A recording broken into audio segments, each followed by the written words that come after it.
E aí, Lucas e Afonso, começando a falar dessa vitória do Fortaleza sobre o Maracanã 1-0. Bonito gol do Marinho aos 20 minutos do segundo tempo. Comentei esse jogo aqui na rádio. O Fortaleza jogou bem mal. 60 minutos de um futebol muito pobre. E depois melhorou, criou chance, poderia ter até ampliado nesses últimos 25, 30 minutos da partida. Porém, o Maracanã, que quase não atacou, teve uma chance real, que foi super importante, a presença do João Ricardo, que ele fez uma defesa com tranquilidade, mas o Vinícius perdeu um gol incrível. Era para o Maracanã ter feito 1-0 ali naquele momento. Aí o Fortaleza poderia até ganhar o jogo, mas ia ter bem mais dificuldade, porque estava com dificuldade o jogo inteiro para conseguir furar a boa disposição tática das duas linhas defensivas do Maracanã. Tanto a primeira como a segunda estavam muito compactas. A gente falou isso, o Vojvoda analisou isso também na coletiva. Então eu quero ouvir vocês. Primeiro o Lucas, depois o Afonso. Fiquem à vontade. Bom dia, Graziani, Afonso e a toda a nossa audiência. O Fortaleza fez uma partida muito abaixo, concordo 100% com você. Acredito que foram apenas, na prática, 20, 25 minutos de um bom futebol já na reta final do segundo tempo, quando o Vojvoda resolve colocar aqueles jogadores que são considerados titulares, jogadores importantes, como o Paul, o Marinho e o Lucero, que foram as 3 primeiras trocas dele, que foi tudo de uma vez. Aí sim o Fortaleza passou a melhorar.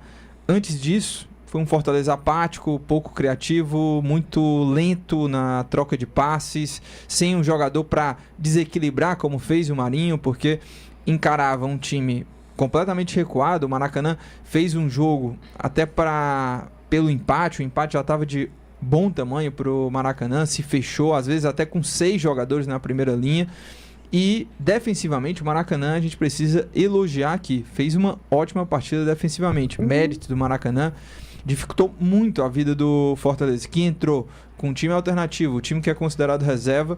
Teve dificuldade também porque teve a presença do Pedro Augusto num jogo que não precisava do Pedro Augusto, porque é um jogador que tem características mais defensivas do que ofensivas, e isso fez falta no poder de criação. E aí quando entra o Paul, isso já melhora. Quando entra o Marinho, passa a ter uma peça de drible, de jogadas individuais para quebrar linhas, e teve também o Lucero mais participativo até do que o Kaiser. Quando esses 3 jogadores entram, aí sim o Fortaleza cresce, passa a encontrar mais espaços, faz o gol com o Marinho numa jogada individual, e poderia ter feito outros 2 gols.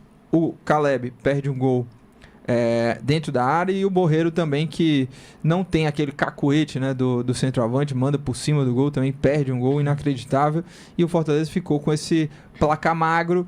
Freia um pouco a empolgação daquele torcedor que estava super empolgado, né? Porque os 3 jogos anteriores criou esse clima de empolgação, mas nada que mude muito. Mas na prática não foi uma boa partida do Fortaleza ontem. E aí, meu caro Afonso? Eu antes do jogo até comentei aqui, antes da bola rolar, eu não acreditava num desempenho fabuloso, porque por mais que a gente saiba que o Vojvoda faz muito rodízio, ontem ele falou isso também na coletiva, existe um time nesse momento do Fortaleza que é muito melhor do que o outro. Sim. O Fortaleza conseguiu um nível de excelência com seu time de melhores jogadores titulares, que é um time hoje muito superior ao que entrou em campo ontem. Sim. E o Maracanã era a equipe mais organizada até agora que o Fortaleza iria encontrar.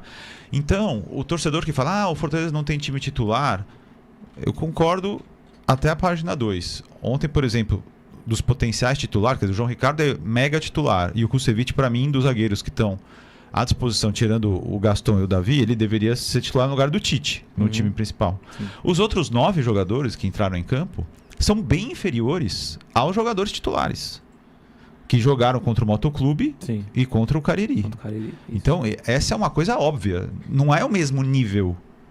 As duas escalações que o Vojvoda está dividindo estão muito longe do mesmo nível, porque nem existe no mundo nenhuma equipe que tenha um time 11 titulares do mesmo nível dos 11, né, reservas. Sim, claro. Nem o Real Madrid, nem o Manchester City tem isso, né? Então, você tem ali 14, 15, 16 jogadores que jogam mais, e o Vojvoda já utilizou 29 nessa temporada, em 4 partidas, né? Então, tá usando bastante gente. Então, fica à vontade aí, meu caro Afonso.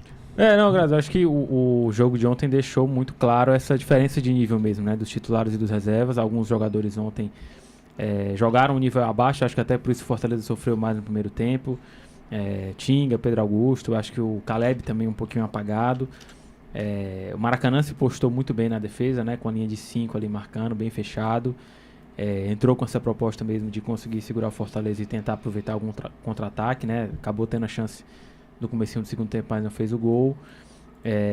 Então, é claro, o Maracanã tem esse mérito também de ter conseguido anular o Fortaleza, mas acho que realmente o nível abaixo de alguns jogadores, né? O desempenho ruim, né? Aquela dificuldade de quebrar ali o ferrolho, a retranca do Maracanã ficou mais evidente ontem. Acho que isso deixa ainda mais claro essa diferença de nível dos jogadores, que tem realmente, né, uma turma titular e outros que vão ser opções. E ali no segundo tempo, quando o Vojvoda mexe, realmente o time ganha mais volume, consegue furar, né, esse bloqueio do Maracanã, né, com o Marinho. O Paul também entrou bem, foi importante. E aí depois do gol do Marinho, se abre um pouco mais, o Fortaleza teve outras chances. Né, o próprio Lucero de falta, o Caleb também no rebote, a do Borreiro, né, que o Lucas citou. Então Fortaleza depois do gol conseguiu abrir mais ali, mas eu acho que o primeiro tempo acho que deixou muito esse recado assim de que a diferença de nível realmente de algumas peças, alguns jogadores que estão abaixo, né, nesse começo de temporada ainda, e que vai se desenhando realmente ali os jogadores que vão ser opções imediatas e que concorrem por uma briga no time titular, e os que são realmente titulares para os jogos importantes que a gente deve ver aí contra o Sport e contra o Ceará, por exemplo. Meu caro Miguel Júnior,